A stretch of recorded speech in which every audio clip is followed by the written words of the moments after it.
And there it is. Hello, we are live. This is Sage Circle Alliance Marathon Month in May. We have been here every day around about 12 noon Central Time to invite and give you experience of what we are working with in the Sage Circle Alliance. My name is Meryl Fury. I am a registered nurse and I am co-founder here with my plant-based BFF co-founder buddy Paul Chatlin and Teru Yunus. We may or may not have another guest in a little while, so we shall see. But you know what? If it's us three, we will fill the hour. It's not a problem. Paul, please introduce yourself, and then please introduce Teru. We will have an hour of power. I never have to worry about that. Okay. So my name is Paul Chatlin. I am the CEO. Meryl says I'm the chief empathy officer of the organization. And it's very true. But I'm also the founder of the Plant-Based Nutrition Support Group, and I am the co-founder of the Sage Circle Alliance. And I am truly honored to have one of my, we've been together for a while, long time. And she is one of my superstars and my friend and somebody I could call on when I, need a little bit of help, a little bit of coaching. And it's Teru Yunus. And Teru, can you kind of tell everybody a little bit about your greatness? Thank you, Paul. I'm so happy that you're one of my biggest fans. So I am a retired nurse practitioner.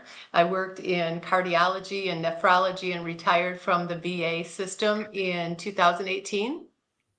And when I retired early, I knew that I didn't want to, just be one of those sedentary people that didn't really have much to do when they retired. So I did some health coach training. And since 2017, I've been a board certified health and wellness coach.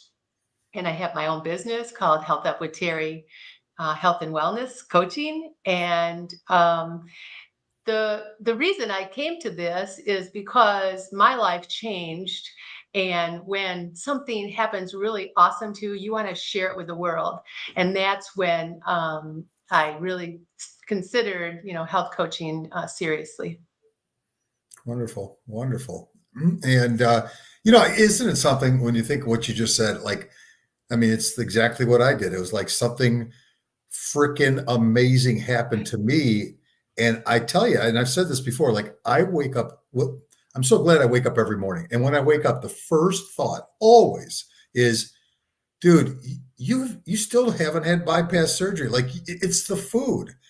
And I'm thinking, we got to shout this from the mountaintops and we got to tell people about this stuff. And what I love about the Sage Circle Alliance, me personally, is that I've always wanted, I think you, Terry, and I talked about this at one point where we had a crossroads at PBNSG. It was like, okay, do we go into other modalities, diabetes, obesity, and whatever else issues, that are out there that benefit with a new lifestyle change and eating whole food, plant-based? Or my passion was I wanted to get into animal compassion and the planet. But, the more I thought about it, it's like, I better stay in my lane of health. So we got into the diabetes and the obesity and the weight loss, all that stuff. And it was the right move at the right time. But when I wrote that open letter, a year and a couple of days ago, I knew that if we could find a bunch of people working together as one, that we could then focus really on animal compassion, the planet, and always human health. So I feel pretty lucky, but I'm like you though. If I see something that is just to me a miracle, man, I can't keep it to myself. Right. So let's talk a little bit about that, because this is day 22 of our charter member, right? Drive. And we've talked about different aspects of how people get into plant-based way of eating and way of life a lot. Today, you happen to be, Paul Chatlin, in the presence of three healthcare professionals. We're about to add the third person to the stream right now. Here he is. There he is. Dr. Fuhrman, lovely. So we're just getting started. Dr. Fuhrman, welcome. So just to make sure everybody gets introduced appropriately, this is Dr. Joel Fuhrman, a certainly well-known name and face in the whole food, plant-based for health in particular world, author of many books, lots of hours promoting health and wellness on television and everywhere else, lots of spots in movies and documentaries and things like that. So I was just saying, Paul is in the presence of 3 healthcare professionals today, right? And we wanted to talk about, the using your health or some health event as access to this way of life, right? Terry is a nurse practitioner and coach. I'm a registered nurse, not coach. And Dr. Fuhrman, I think, does just about everything all the time. Yeah. So let's talk a little bit about that. Okay, so Dr. Fuhrman, just for giggles, let's start with you, just because we can put you in the hot seat right away. When you started this way of thinking, this way of practicing, promoting healthy plant-based diet, did it come on the heels of some pivotal health issue in your life or in somebody who was close to you that made you start thinking differently from how you learned in school? Kind of. My father was somewhat overweight and had a lot of medical issues. And he was the one who got into Dr. Herbert Shelton's works through the American Natural Hygiene Society. The first book my father read was You Don't Have to Be Sick by Jack Duntrop. He was written in the 1950s or 1960s. And then I joined my father as he lost weight and felt better. I joined him in reading the materials he was reading, written by Shelton, mostly. And I thought I thought my father was nuts. I said, how could this be right and everybody else in the world be wrong? As a 12-year-old child, I just said how could this small group of people have telling us that this is the right way to, deal with medical problems as opposed to going to doctors and taking drugs, and, isn't just infections and genetics and all these other things the cause of disease and not nutrition. So I remember jogging around the track with my father and questioning him on these kind of things. But eventually, as I read more and more, it made more sense to me. But then I started to go to health conferences and health conventions and going to the plate and actually seeing and meeting people who made disease recoveries and how their lives have been changed. So this was in my teens. I got into this in my teens. And at that point, I was a competitive figure skater. I had already started to change my diet to a healthy plant-based diet, just to not to be sick and just to improve my overall health and stamina.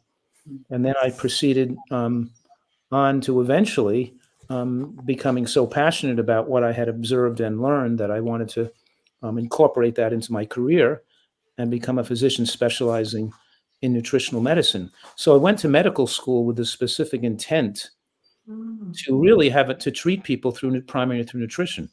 I didn't become a regular doctor and then switch over.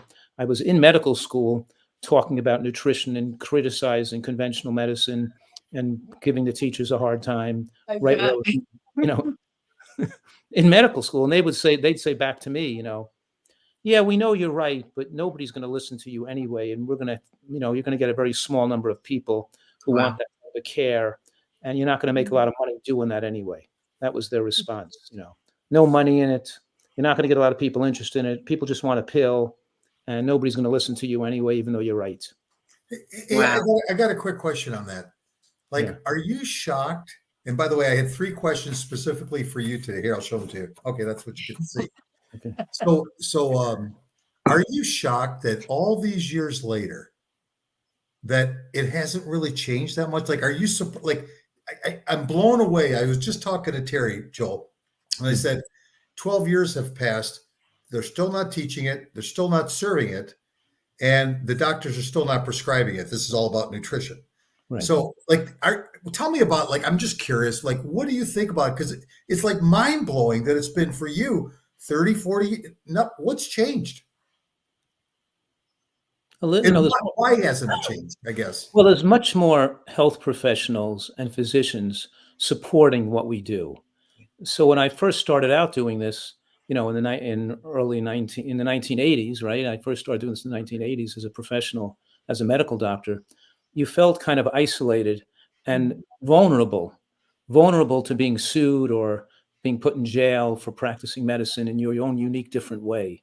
And I was looking for ways to protect myself from lawsuits, from treating people differently, because nobody else was doing it. You know, now it's more or less so well accepted in both the scientific literature and with other allied physicians that you feel with much more camaraderie and safety being a doctor treating people this way. So there's enough. When I first started, it was really, there was very few people doing anything like this. So I think that there are definitely more people doing this, but there are so many more people in the world, and there are more people eating unhealthfully as well. And the percentages of people, desiring this type of care is still relatively small because people are just overwhelmed with the high tech, sexy, easy solution is going to a doctor and taking a pill.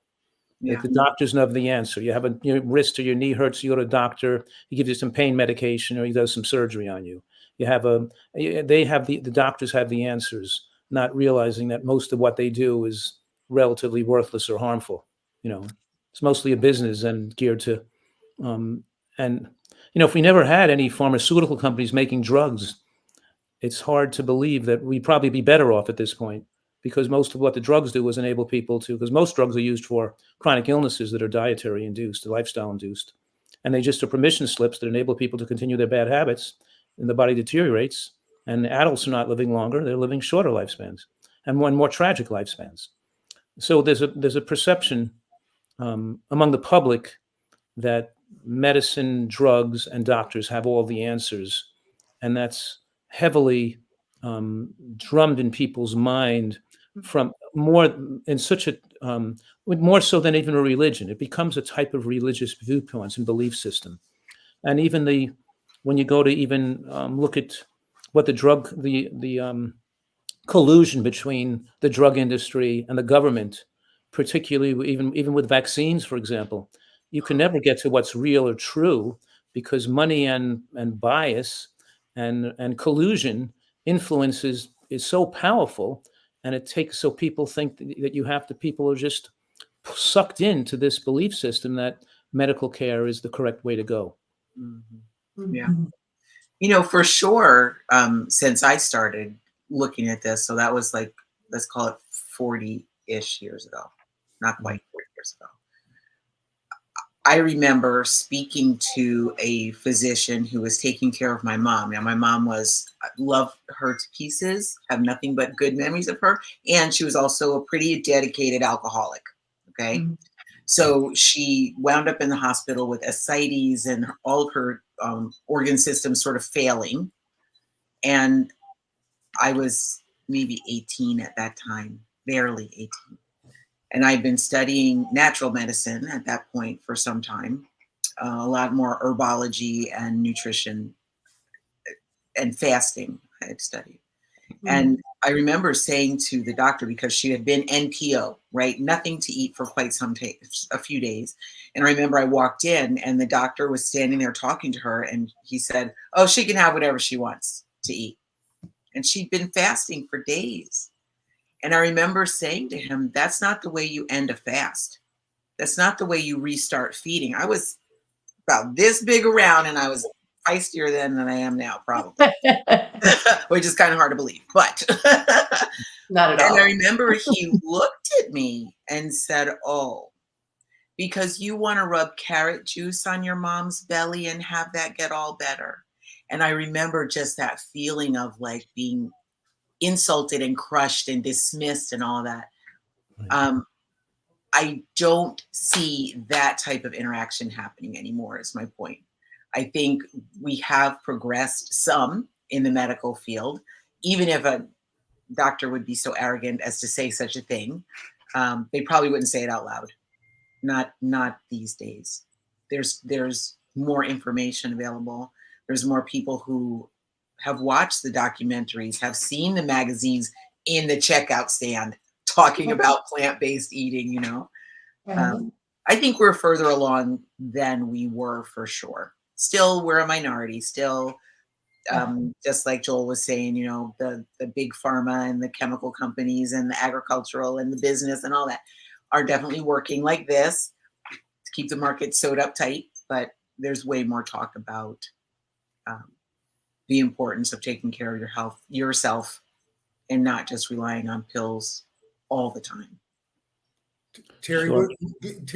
give me some thoughts on you've heard a lot. Yeah, I was just thinking that I know that it's typically a health scare that takes us to this place, right? That's how it happened for me. And actually, I'm really honored to be here with Dr. Joel Fuhrman today because he's my guy, right? He's the one that Yeah, got your me. guy, he's my guy. No, he's my guy. He's my guy first. Okay, let's fight over him. Good. Okay, arm wrestle. Come on. You win. So, I was told I was going to need a new knee. And that was almost 12 years ago now. But I didn't want a new knee. So I started looking up anti-inflammatory diets. And I was on the treadmill one day, working it, trying to keep my knee in good shape. And I came across Dr. Fuhrman's PBS special 3 Steps to Incredible Health. And I just kind of went, duh, of course this is what I need to do. And so then, I bought his, Eat to Live book and the rest is history. I did the 6-week program. My husband and I both did. And yeah, we never looked back. But I think that happens for a lot of people, that we have a health scare. At least that's true of the people that come to me for health coaching. Some bad thing happened and oh my God, I need help, because people know fruits and vegetables and whole grains and beans and nuts, these are the healthiest foods on the planet. I think most people know that. They just kind of, go with the flow until something catches their attention. And it's typically a health scare. Yeah. I always felt that that people go to doctors with their medical conditions and they don't get proper informed consent. And I felt like if people choose not to live healthfully, that's their choice. But at least they should be given the option to be told how efficacious and more lifespan promoting and how much more of a benefit they get without taking such risk.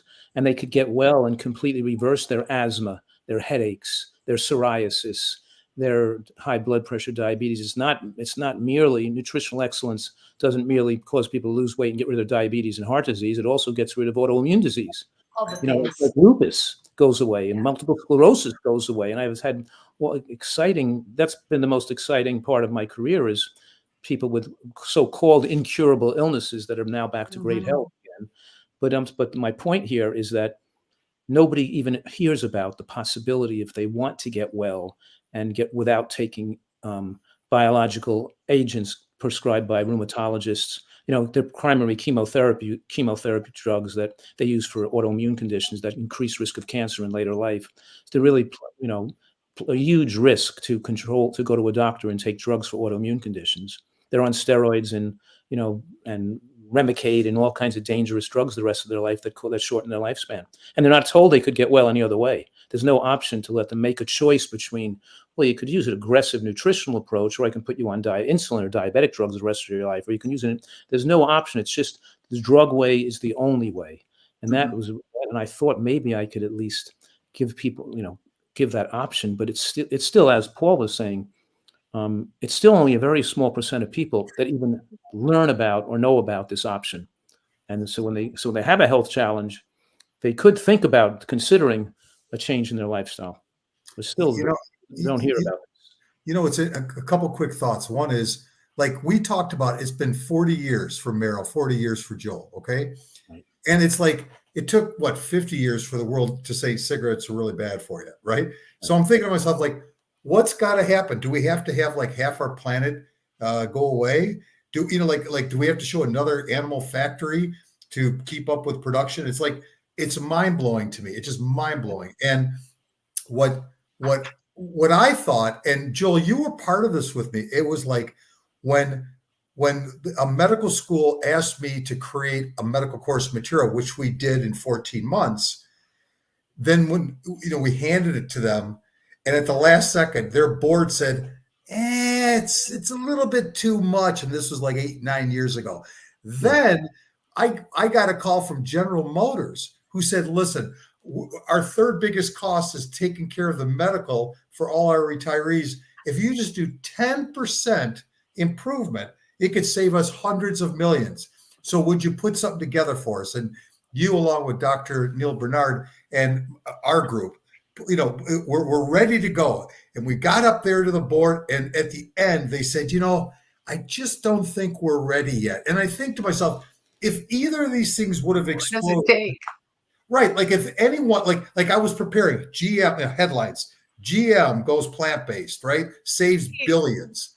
And then Ford would do it, Chrysler would do it, other big companies would do it, but it didn't happen. And I keep asking myself, why does it have to come down to something terrible happening for people to wake up? And so take a breath, Paul. Okay. Question. I want to ask each one of you a question because you guys are all health professionals and I'm just a regular dude. I want to know from each one. Terry, I'm going to start with you.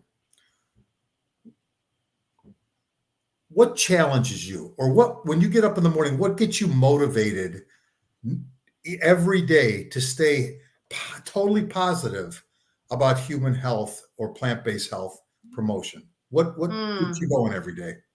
That's a great question.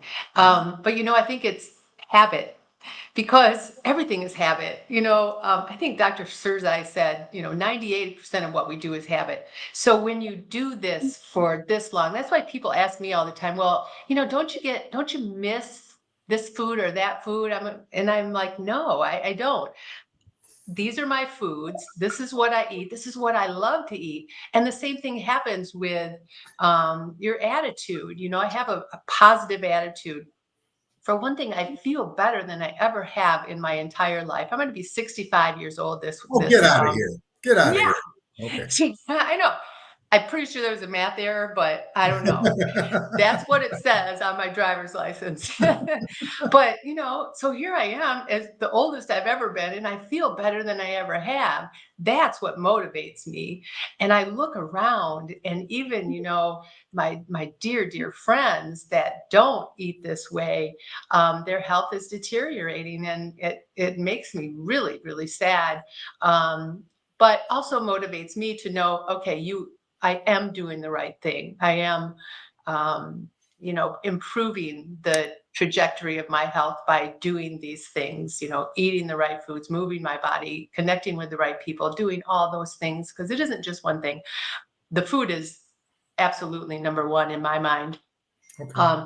But I think that's what motivates me. It's habit and looking around and seeing other people, and looking at myself and kind of giving myself that pat on the back or that affirmation that this is the way to longevity, a long life. Beautiful. Joel, what gets you going in the morning? Because I'm going to write this shit down. Oh, sorry. I didn't mean to swear. Hey. Stuff. He meant stuff. Yeah. If I was a health professional, you wouldn't hear potty mouth, okay? I'm just the average guy, okay? Is that right? Well, I love just doing things. I love doing things in my own personal life, like doing sports and being out there with nature and, playing games and playing tennis or pickleball or skiing. But I also like working with people and helping them.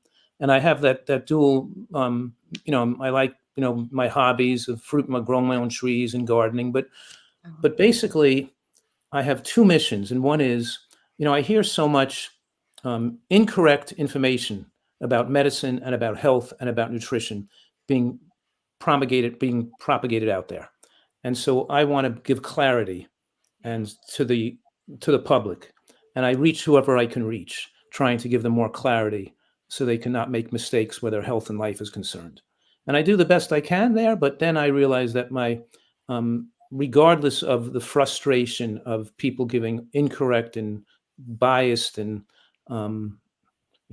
information, that they're not purposely doing it, but for some reason it's hard to get the corroboration of the right information out there. That's one of my missions, was to have more people corroborating and more other professionals giving we're all speaking from the same tongue and the same information and not twisting things and denying things and using, all the egos and biases to give people poor information. That's one. And so I'm doing a certain passion mission there. And the other thing is that I have all these people that have put their faith in me to help them get well. And I get a lot of pleasure and personal satisfaction from helping them achieve better health and making recoveries from their diseases. So every day I'm either advising people personally online or taking care of people here at the retreat or working with people over the phone, but mostly through the internet. So I'm spending a lot of time actually helping people make decisions about their own life, both with both what those faced with medical challenges and people faced with just doing the right thing to protect their future. And I feel that it keeps me always enthusiastic and excited about my work because I know I'm making a big difference. And it doesn't matter. I've said this before, whether you help 100,000 people or you help 5 people, right? It's still the same feeling that you're doing something worthwhile. And you don't have to, if I'm unable to help 100,000 people, I can help 5 people and really feel I've got a lot, that accomplished a lot today. So we're saying this. So you do the best you can, but you're passionate. But if you're passionate about what you do, it becomes really, it seems to me like the most enjoyable way to be able to doing something you enjoy, that you also feel you're connecting with another person, with other people, and helping them have a better life at the same time. So it always keeps me excited about my work. Thank you. Meryl, what about you? Well, for me, I work with kids all the time. Kids nutrition is just, it gets me up in the morning and it puts me to bed at night. I am dedicated to making a difference in the health picture of children. So just because, I do a lot of digging around in what I call the dark corners of child nutrition in America, and there's lots of dark, murky places where, for how we feed our children. The data shows that 67% of their calories are coming from ultra processed foods. It's probably worse than that now. Depression is on the rise among children, obesity and overweight on the rise, diabetes, type 2 diabetes on the rise, even type 1 diabetes is on the rise. Anxiety is on the rise, right? Autism on the rise. I just saw the craziest table from the CDC that said, like in the year 2000, I should go back and look at the actual numbers, but I'm going to ballpark these numbers. In the year 2000, the prevalence rate for autism in 8-year-olds in America was something like 1 in 110, let's say. It might have even been less. In 2020, it is 1 in 36. Now, okay, maybe it's because the diagnostic criteria has changed. Maybe it's because we're more aggressive about diagnosing who we can find. Maybe it's because there's new medications out there and we got to sell those, so we got to find people to sell them too. There's reasons, right? We can't just go with the straight numbers, but that's a big change. It's a huge change. And a lot of it, yes, can be managed with diet. If we were to stop giving our children ultra processed foods, dyes, and petrochemicals, and all this garbage that we actually have our children addicted to, maybe they wouldn't suffer like this. They wouldn't grow up feeling like they were broken and needing medication. And what does that lead to in a child's life, to grow up feeling broken and not good enough, and nobody wants to be around me because I'm weird? Okay, right? That's heavy stuff for a child. These are serious adverse childhood events, right? Well, I just like to add to that that what women or what people eat in their teenage years throughout their whole life affects the eggs in their body. Yes, Eating for generations. Right. So you're damaging your future children before they're born. Yes. And we know that acute blastocytic leukemia, the number one cause of death in children other than accidents, is linked to the consumption of processed meats and the lack of vegetables in the diet, not just during pregnancy, but even prior to conception.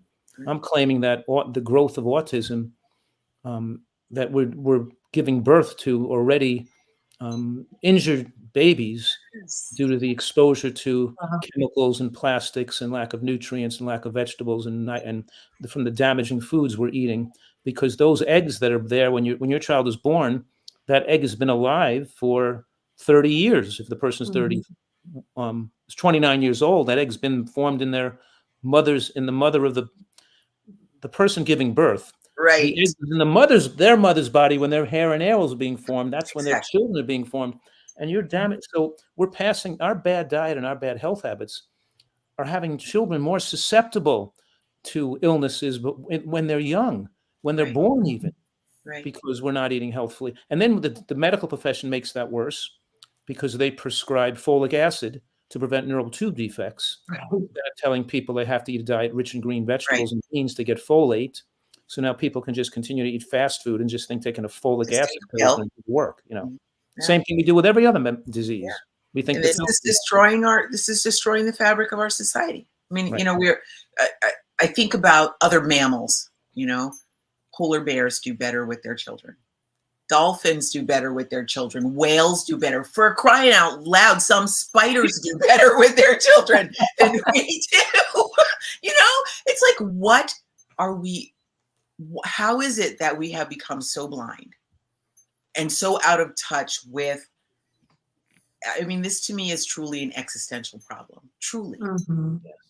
And then the food creates mental dysfunction and the inability. You lose your compassion, your creativity. You become more easily angered, more prone to depression and anxiety, and more led to conspiracy theories and no longer to weigh evidence. People now can't make judgments, and they become more easily angered and more violent. Yes. So it leads to the deterioration of our society in many different levels. There was a study done. I think it was like let's call it a meta-analysis. They were looking at all this different research that was done. I believe it was published in 2018. The researcher, the lead researcher was Briguglio. If you ever, I find this study particularly powerful. And they were looking for the neurotransmitters that were available in foods. So they found, looking at acetylcholine, GABA, serotonin, dopamine. Okay, we're looking for histamine and glutamate is what they were looking at in foods, the building blocks for these things. And they found a lot of these building blocks for those specific neurotransmitters in fruits and vegetables, legumes, grains. If we actually fed our children these foods, which we basically don't, because in America we think a kid diet is pepperoni pizza and donuts and chicken nuggets and white pasta, right? And Skittles. Don't forget the Skittles. Takis, things like this. If we actually fed our children real food, they would get some of these basic building blocks for the neurotransmitters that they need just to sit and focus and pay attention and regulate what's going on outside and inside and correlate it all and make sense of it all, and maybe even be able to balance out anxiety and unhappiness and depression and reward and things like this. They'd be able, but we don't do that. We actually sabotage our children, like Joel said, from before they're born, well through adulthood. And then we wonder why we have the issues that we have. So long answer to your question. That is what gets me motivated every day. All right. Well, let me now ask myself that question. Paul, what motivates you every day? Well, it's amazing, but it was like, number one, I still to this day can't believe it was the food that changed my life. Now, losing 65 pounds, awesome. But not having bypass surgery still to this day, I get, again, goosebumps. I can't believe that it was this, because every male in my family died in their 50s. This happened to me when I was in my 50s. So I was just crazy enough to say, when the doctor said, hey, maybe you don't need bypass, we're going to have to do a lifestyle change, I said yes. I had no idea what he meant. I just said yes to it. I didn't know what a lifestyle change meant. But 12 years later, I certainly know. And now everybody I love, everybody I talk to knows that. But what really motivates me is I accept the fact after 40 years for Joel and Meryl, and both Terry and I have been doing this long enough. I accept the fact that I'm probably not going to see the promised land, whatever that is. But what I can get excited about is that I'm going to, along with Terry and Joel and Meryl and a whole bunch of other Sage Circle Alliance members and others, are going to build the right foundation for the future. And I accept the fact that I'm just one of those spokes in a very big wheel, and I'm just doing my part. So, I don't get to charge. Joel, I respect so much that you say whether you saved, and I've said this to you, you saved more people individually as my friend and as a person than everyone combined. I'm convinced of it. We don't have any stats, but you alone have saved more lives than anybody I've ever met, and you know how much your friendship means to me. I wish I got a bigger kick out of the one person or two people that we've saved, and I'm honored to have saved more than that. But what really drives me is simply I'm surrounding myself with a lot smarter people than me, and we're all building the foundation. That's it. So, next question. I love asking questions. Okay, Go ahead, Paul. Joel, this is going to be so up your alley, buddy. All right. So now, Joel, you got a magic wand. Okay. You only get one wish with it. That's it. What's your wish? Only get one. I have to think about that. Okay, Yes. I'll table it. Does anybody know what they would wish for? I know what I would wish for. No, Lee, you're first. I would wish that all the children of the world could really understand what food is. What is food? And that then they would have access to what is food.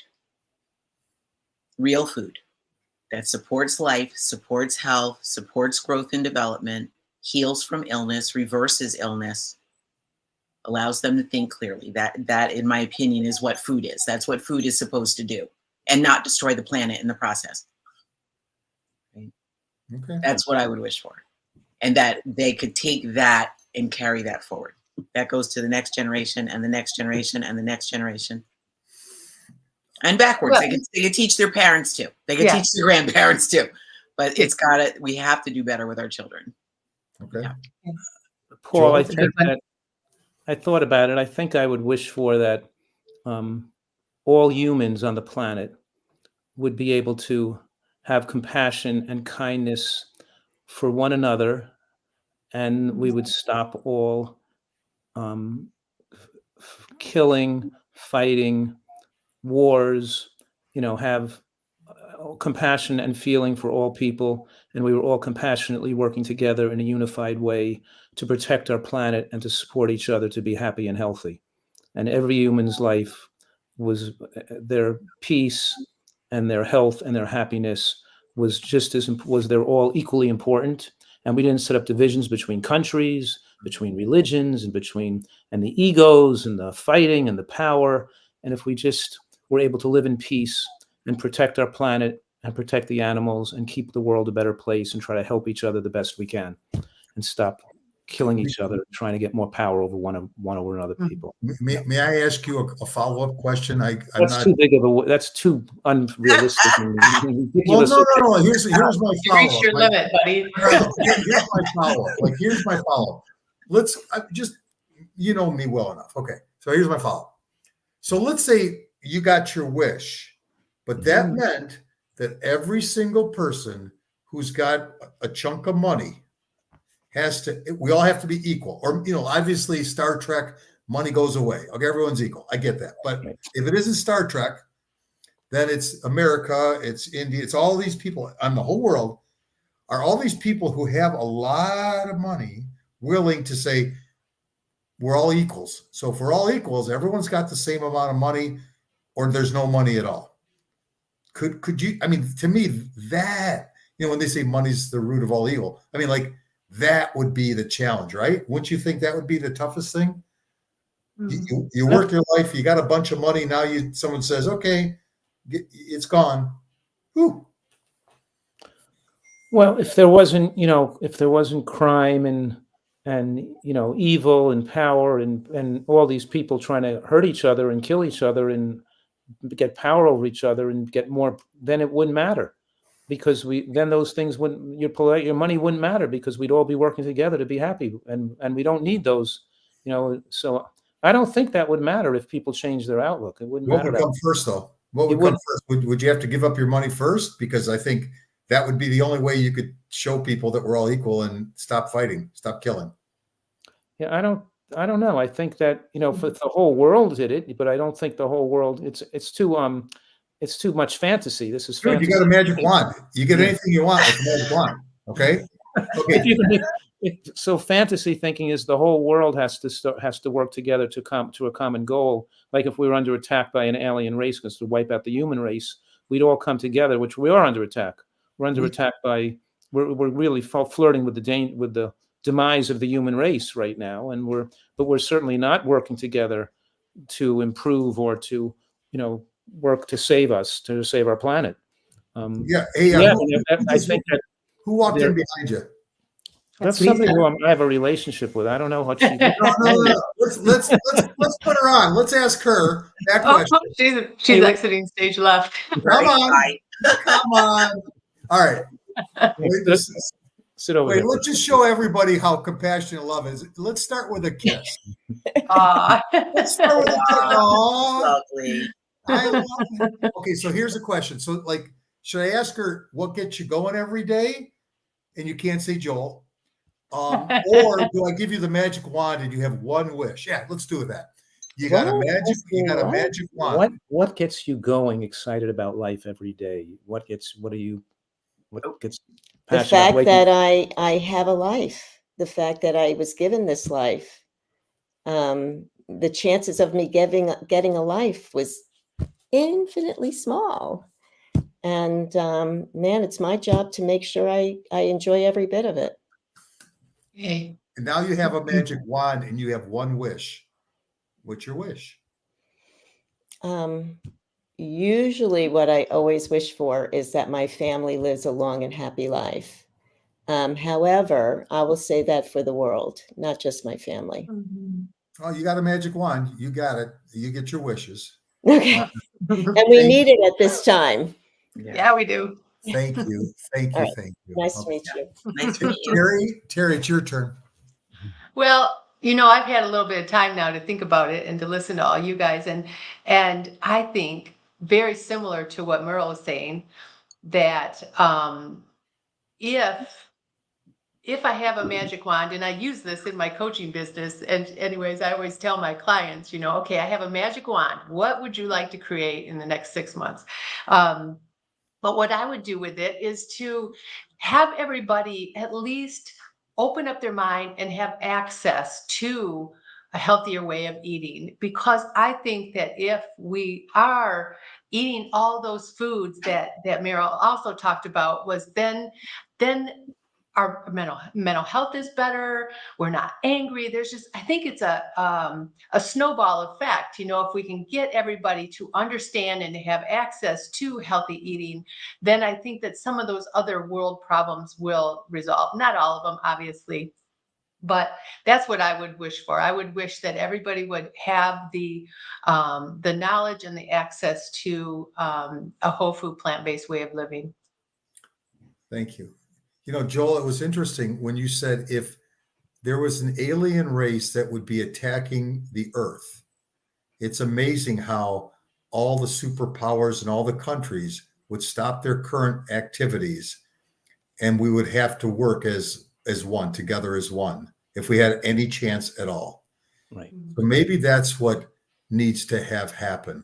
Not that I'm asking some alien race to finally show up, but rather maybe that is something that we need to market, or we need to do something. Because for me, the one thing is, my first thought was I would like my magic wand so I could have my dog back, because she was the only true love I've ever had. And I love my wife, but she was I miss her. But then realistically, it's more of just, I wish people were kinder and the hatred would go away. And the only way to do that is we have to be equals. That's all. And, but yeah, okay. Well, listen, you've indulged my little fantasy and my little Q&A. I appreciate everybody. More to come, but that's all I got for right now. Meryl, it's all you. Oh, well, thank you so much. So one thing we haven't touched on is that this is, in fact, our charter member drive, and this is, in fact, our 22nd day of our May marathon. And if you are somebody who is touched, moved, or inspired by this kind of conversation and these kind of subjects, we invite you to join us. We are a group of very passionate people who want to see the world be a better place. We want to see animal rights and compassion uplifted. We want to see humans be healthier. We want to see the planet be able to sustain life for way longer than it looks like the angle we're going right now. So with that being said, here I'm going to put this on the screen. That is our website. You can go there. There are a bunch of buttons on different pages, like right down the front page, several that say join us or become a member. I think they say different things. Click on one of those and fill out the very intuitive forms that are on there and choose the membership style or level that feels right for you. And you're in. Like they say, Bob's your uncle. You'll be here, right? That's Meryl, can I ask you, can we take a moment so we could kind of reintroduce Terry and Joel, and you could say something where we could say, like, what are you doing? How do we reach you? That kind of stuff, because I want to promote everything that you guys are doing as well as members. Yeah, Terry, by all means. Go ahead. Let's start with you, youngster. Okay, so give me my directions again. You want me to introduce myself or? Reintroduce, tell everybody who you are and then how to reach you and, just how to connect with you. Okay, so I'm Teru Yunus. I am a retired nurse practitioner and a health coach. I coach people that are interested in reversing disease and improving their health through a whole food plant-based way of living. And I'm very honored to be here today because, as I mentioned earlier, Dr. Joel Fuhrman was the guy who got me going. And, I give him so much credit for really saving my life and making me so much healthier. My driver to going towards this way of eating was my knee, which I was told I would need a new one. I still have my same knee. I've done a 5K on this knee.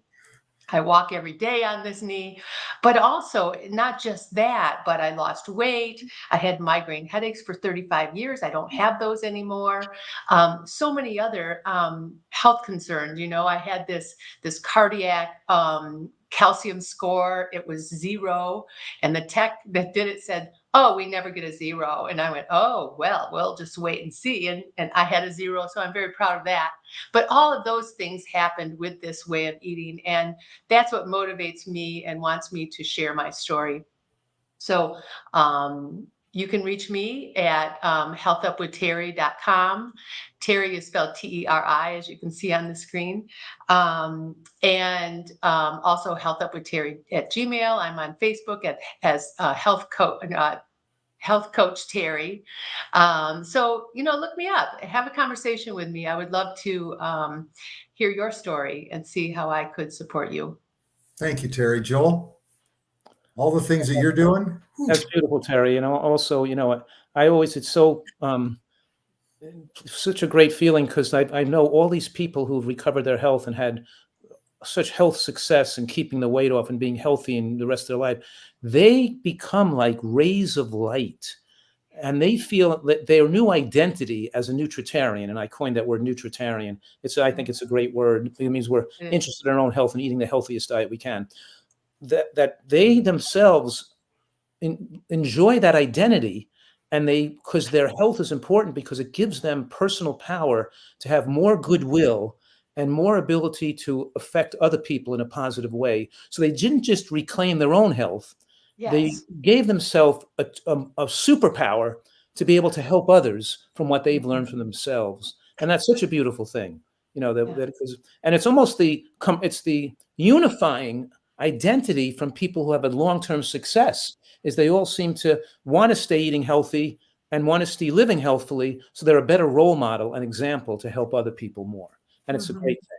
And so really, my hat's off to you and other people like you. And I see it all the time. I can mention so many people who've really, some people lose weight, they gain it back again. They're on one diet roller coaster the rest of their life. They never understand health and nutrition. But when you feel the identity and what this does to your mental outlook and your happiness and your ability to have a more pleasurable life and be kinder and more useful to other people, it just becomes so unifying and so important. So my name is Joel Fuhrman. I'm a medical doctor specializing in nutritional medicine and lifestyle medicine. And I've been doing this for like 40 years. And I have my website is drfuhrman.com. That's drfuhrman.com. And I give people tools and products and services to help them learn and comply with healthier living in a more easier and doable way. And for those people who, so I have a lot of educational materials. I even have foods and supplements and things and gadgets that might help people do this more regularly. I have a whole business behind this mission of accelerating people's ability to stick to achieve a healthy lifestyle. And I even have a retreat in San Diego where people who feel they just can't do this on their own and need extra help due to food addiction or unable to, there's too much negative influences around. They need more tools and more learning and remove food addictions in their unhealthy emotional outlook. They people have to have a different way of thinking to be able to really do this and enjoy it. So I even have a retreat in San Diego where people can come here and stay with me.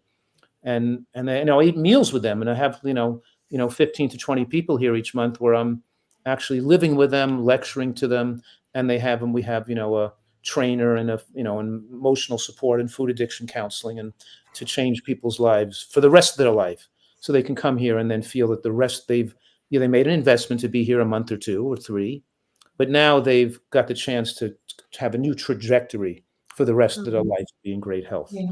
So I enjoy that immensely, because we really get to know people from all over the country and all over the world in such a way that we've made friends. And my wife and I, she didn't fail to mention that she enjoys doing what we do because she has like these relationships with people that she was a factor in them in some small way. We all have our part to play in being an important piece in the puzzle that helped this person achieve a better health outcome. And it's really very personally rewarding for us to do that. And so with my what I do is relatively complicated, but I work on writing and speaking and reading and working with people and patients. So I'm doing and I try to balance my life, because right now, at the age of 70, I'm trying to get enough exercise every day and get enough sleep every day and have my time to work, either on recreation like sports or gardening a little bit each day, but also I have that, that portion of the day dedicated to work, whether it's writing, speaking, working with patients, or, doing something that's really fulfilling emotionally and intellectually. Thank you, Joel. Meryl, you want to say a little bit about you? Sure. So my name is Meryl Fury. I am a registered nurse. I've spent most of my time in public health and working with people who had very limited or no resources at all. People who were unhoused, people who were here undocumented from other countries, a lot of single moms and gang members, things like that. That is where I think I really honed my skills. So I said earlier that my mom was an alcoholic. Well, so was my dad. So I had this amazingly colorful upbringing, and a good way.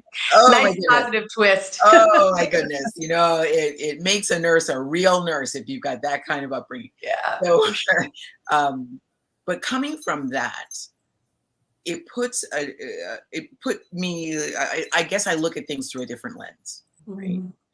And I just look at the challenge that children have all the time. Children don't have they're at the mercy of their circumstances all the time. They've got no autonomy, they've got no agency, they've got no authority, and that's by law and by developmental stage. So there they are, cast to the winds and left to the clarity of thinking of the adults around them, which sometimes is not very clear at all.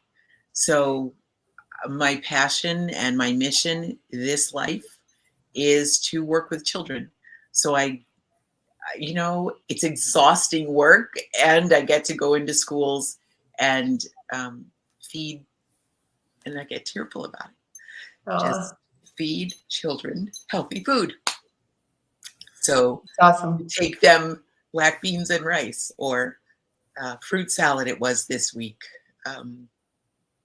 or a salad bar, or marinara with zucchini in it, and rotini pasta, and have them look at it at first like, oh my gosh, I don't know what that is, I can't eat that, to 8 months later where we walk in the classroom and they are literally screaming in joy. Like, oh, they're here. What did they bring this time? Oh my gosh, you brought waffles. Yeah, I made you waffles. Yeah, yes, I made them for you. Or, it is just gorgeous, gorgeous, gorgeous work. Well, thank you. Well, hold on. You can find me most of the time. You can find me here with Paul doing Sage Circle Alliance, because I have the honor of, helping build this baby that we've created. And the rest of the time, you can find me on PBNM. That's Plant-Based Nutrition Movement, pbnm.org. That's our website. This is what I have the joy of doing, something like every day, all day long, from the time I wake up to the time I go to bed.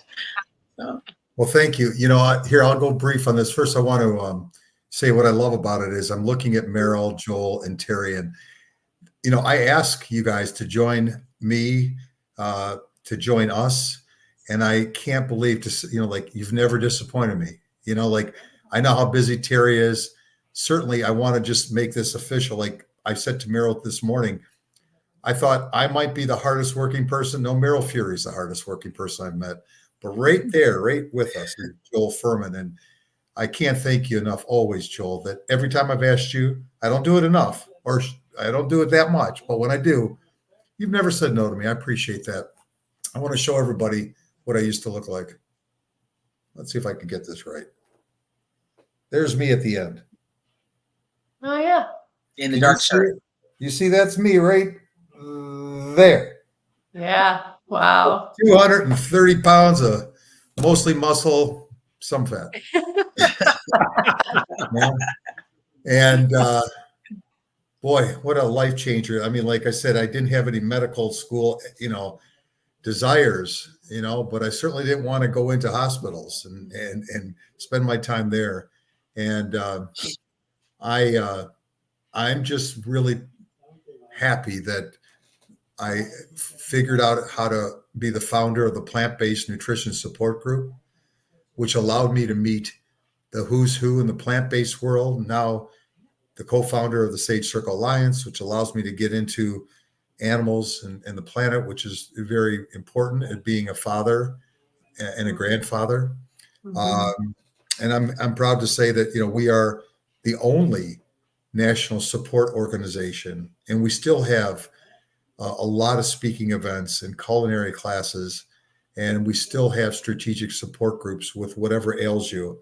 And in fact, I think Joel's going to kick us off in 2025. Again, another time I asked him, he said yes. So I'm proud of all those things, and I'm proud of the relationships I've made along the way. But I'm just an average person who just felt like giving back. And, if we're going to share mom and dad stories, I was 21. My mom died of cancer. And within 3 months, my dad moved to California. Probably never saw him 3 times for the next 30 years. And so I was on my own, and I've always relied on myself. But my mom was the one who brought me up. My dad was a workaholic until she died. And then that homeowner's insurance paid off the house, and he left. And she always told me to, there's a difference between doing something and then doing the right thing. And it's been in my head every day of my whole life. You know, I'm doing the right thing. So I want to thank everybody today. It's now 1 hour. I'm blessed that Terry, you joined me. I'm glad we reconnect and keep on reconnecting. We're neighbors.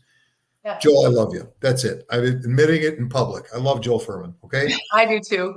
I'm part of the fan club. Yeah, I don't care. We Like, love you. whatever you guys Evangelist on want to this say, call.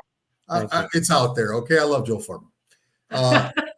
And Meryl's my best friend. So I'm a pretty lucky guy. So I want to thank everybody for joining us today. And now that we did it once, we're going to do it again and again. So thank you, everybody. Meryl? Yeah. Well, likewise, everybody on this call is unanimously in love with each other, especially Joel Fuhrman.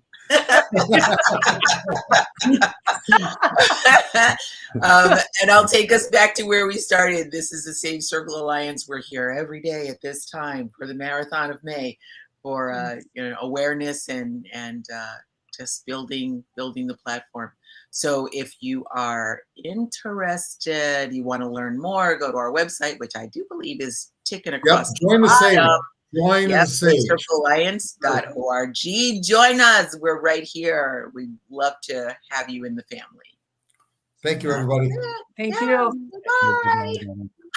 Thank you.